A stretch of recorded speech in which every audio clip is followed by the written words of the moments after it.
అస్సలం అలైకుం, welcome to my recipe 78. ఇవాళ మన రెసిపీలు ఏంటంటే మనం మొరహాబాద్ బిర్యానీ చేసుకోపోతున్నాం. సింపుల్ మెథడ్లో తొందరగా అయిపోతుంది. అలాగే మన ఇంటికి చుట్టాలు వచ్చినా ఫ్రెండ్స్ వచ్చినా సరే మనకు కష్టం లేకుండా సింపుల్గా చేసి ఇచ్చవచ్చు. అలాగే టేస్టీ కూడా ఉంటుంది. రండి ఫ్రెండ్స్, వీడియోకి వెళ్ళిపోదాం. ఇలాగా ఒకే చికెన్ని ఇలాగా శుభ్రం కడిగేసి మనం ఇలాగా తీసుకోవాలి. అలాగే ఒక 250 గ్రాములలాగా పెరుగు తీసుకొని ఈ చికెన్లో వేసుకోవాలి. అలాగే ఒక 20 పచ్చిమిరపకాయలు తీసుకొని ఇలా కోర్సుగా ఆడించుకొని, మనకైతే ఇదే కారం, మళ్ళీ కారపొడి వేయం కాబట్టి ఈ పచ్చిమిరపకాయలు మన కారము ఇలా వేసుకోవాలి. అలాగే 2 టేబుల్ స్పూన్ వచ్చి ధనియాల పొడి, 2 టేబుల్ స్పూన్ వచ్చి సోంపు పొడి. నేనైతే ఇంట్లోనే ఫ్రై చేసి మిక్సీలో వేసుకొని నేను ఫైన్ పౌడర్లాగా ఆడించి పెట్టుకున్నాను. ఇది వచ్చి ఒక 2 టేబుల్ స్పూన్ ఇలా వేసుకోవాలి. అలాగే అల్లం వెల్లుల్లి పేస్ట్ వచ్చేసి ఒక 2 టేబుల్ స్పూను, ఒక పెద్ద టేబుల్ స్పూన్కి ఇలా తీసుకోవాలి. ఇలా వేసుకున్న తర్వాత మనం 1 టేబుల్ స్పూన్ మిరియాలు, ఒక స్టార్ అనేస్ పువ్వు, ఒక జాపత్రి, 1 టేబుల్ స్పూన్ జీలకర్ర, 3 ఇంచు దాల్చిన చెక్క, 6 లవంగాలు, 6 యాలక పలుకులు, 2 బిర్యానీ ఆకు. ఇలాగా హోల్ గరం మసాలా అన్నీ ఇలా తీసుకున్న తర్వాత ఈ చికెన్తో పాటు వేసుకోవాలి. ఇలాగ ఒకసారి బాగా కలుపుకోవాలి. నేనైతే నిమ్మకాయ పిండటం మర్చిపోయాను కాబట్టి ఇప్పుడు పిండుకుంటాను.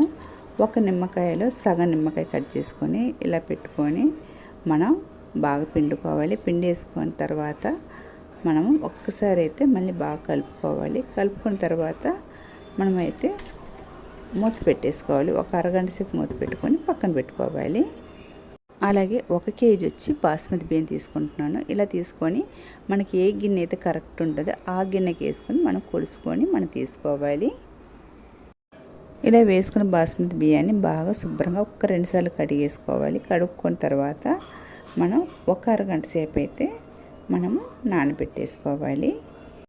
అలాగే స్టవ్ వెలిగించుకొని ఒక వెడల్పు గిన్నె పెట్టుకోవాలి. డేక్ష లాంటిది పెట్టేసుకున్న తర్వాత 1 కప్పు వచ్చి ఇలాగ ఆయిల్ వేసుకోవాలి. చూసారు, ఈ కప్పుతో అయితే నేను ఆయిల్ వేసుకున్నాను. అలాగే ఒక పెద్ద సైజు 2 ఉల్లిపాయలు సన్నగా కట్ చేసుకోవాలి, పొడవుగా కట్ చేసుకోవాలి. అలాగే ఒక 4-5 పచ్చిమిరపకాయలు కూడా కట్ చేసుకోవాలి. ఇలా కట్ చేసుకున్న తర్వాత మనం ఇలాగ ఆయిల్ వేసుకోవాలి. ఇలా వేసుకొని కొద్దిగా బ్రౌన్ షేడ్ వచ్చేంత వరకు మనం ఫ్రై చేసుకోవాలి. ఇలాగ ఉల్లిపాయలు ఈ కలర్ వచ్చిన తర్వాత మనం కొద్దిగా తీసుకొని మనం ఇలాగ ఒక ప్లేట్లు వేసుకొని మనం పక్కన పెట్టుకోవాలి. ఎక్కువ తీసేయకుండా కొద్దిగా చాలు. మనకి పచ్చిమిరపకాయలు తీయకుండా మనం ఉల్లిపాయలు తీసుకొని ఇలా పక్కన పెట్టుకోవాలి. అలాగే ఒక 2-3 ఇంచులు దాల్చిన చెక్క, అలాగే ఒక అనాసి పువ్వు, ఒక జాపత్రి, 5 యాలక పలుకులు, అలాగే 5 లవంగాలు ఇలా వేసాక మనము ఒక 2-3 నిమిషాలు ఇలాగ ఫ్రై చేసుకోవాలి. ఇలా వేగిన తర్వాత మనము చికెన్ వేసుకోవాలి. ఇప్పుడు మనం మ్యాగ్నేట్ చేసి పెట్టుకున్నాం కదా, ఒక అరగంట సేపు ఆ చికెన్ తీసుకొని ఇలా వేసుకోవాలి.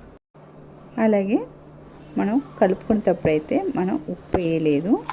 ఇప్పుడైతే కల్లుప్పు వేసుకుంటున్నాం. మనకు చికెన్ సరిపడంతా మనం కల్లుప్పు వేసుకొని ఒక్కసారి ఒక 2-3 నిమిషాలు అయితే మనం బాగా కలుపుకున్న తర్వాత మనము మూత పెట్టేసుకుందాము. మనమైతే వాటర్ వేయన అవసరం లేదు. వాటర్ దాంట్లోనే ఉంటుంది కాబట్టి మనం వాటర్ వేయన అవసరం లేదు. ఇప్పుడైతే మూత పెట్టేసుకొని హై ఫ్లేమ్లో అయితే ఒక 10 నిమిషాలు ఉడికించుకొని మనం ఇలా చూసుకోవాలి. ఇప్పుడు చూసారా, ఆయిల్ అంతా బయటకు వచ్చింది. నీళ్ళు దాంట్లో ఉన్న నీళ్ళంతా ఇంకిపోయిన తర్వాత ఆయిల్ అయితే ఇలా బయటకు వస్తుంది. ఇప్పుడైతే మనం ఏ గిన్నెతో అయితే మనం బియ్యం తీసుకున్నామో ఆ గిన్నెకైతే 2 గిన్నెలు అయితే ఇలా వేడి నీళ్ళు అయితే వేసుకోవాలి. చల్ల నీళ్ళు వేయకూడదు, వేడి నీళ్ళు వేసుకోవాలి. ఇలా వేసుకొని మనమైతే ఈ నీళ్ళకి సరిపడంతా మనం ఉప్పు వేసుకోవాలి.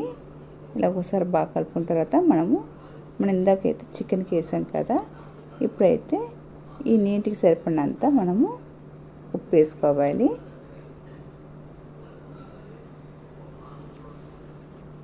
చూసుకోండి, ఎక్కువ తక్కువ అయిపోకుండా మీకు కరెక్ట్గా ఇలా చూసుకొని ఇలా వేసుకున్న తర్వాత ఒకసారి బాగా కలుపుకోవాలి. ఇలా కలుపుకున్న తర్వాత మనము మూత పెట్టేసుకుందాము. ఇలాగ ఒక్క 2 నిమిషాలు అయితే మనం ఇలా మూత పెట్టేసుకోవాలి. ఇప్పుడు 2 నిమిషాలు అయిపోయింది, చూద్దాము. నీళ్ళైతే మరిగిపోతున్నాయి కాబట్టి ఇప్పుడు మనం బియ్యము కడిగేసి వార్చేసి పెట్టుకున్న బియ్యాన్ని మనం దీంట్లో వేసుకుందాము. ఒక్కసారి అయితే ఉప్పు సరిపోయిందా లేదో చూసుకోండి, సరిపోకపోతే వేసుకోండి. మనకైతే సరిపోయింది. ఇప్పుడైతే మనం బియ్యం వేసుకుందాము. ఇలా బియ్యం వేసుకున్న తర్వాత మనము ఒక్కసారి అయితే బాగా కలుపుకుందాము. లో టు సిమ్లో పెట్టుకొని మనం ఉడికించుకోవాలి. హైలో పెట్టకుండా మనము లో టు సిమ్లో పెట్టుకొని ఉడికించుకోవాలి. ఇలాగ ఒక 7 నిమిషాలు అయితే మూత పెట్టుకుందాం. 7 నిమిషాల తర్వాత మళ్ళీ చూద్దాం. ఇప్పుడు చూద్దాము. ఇప్పుడైతే మనం ఒక్కసారి కలుపుకుందాము. సరే, మనం వేసిన వాటర్ అయితే కరెక్ట్గా సరిపోయింది. 1కి 2 చొప్పున మనం వాటర్ వేసుకోవాలి ఎప్పుడైనా సరే.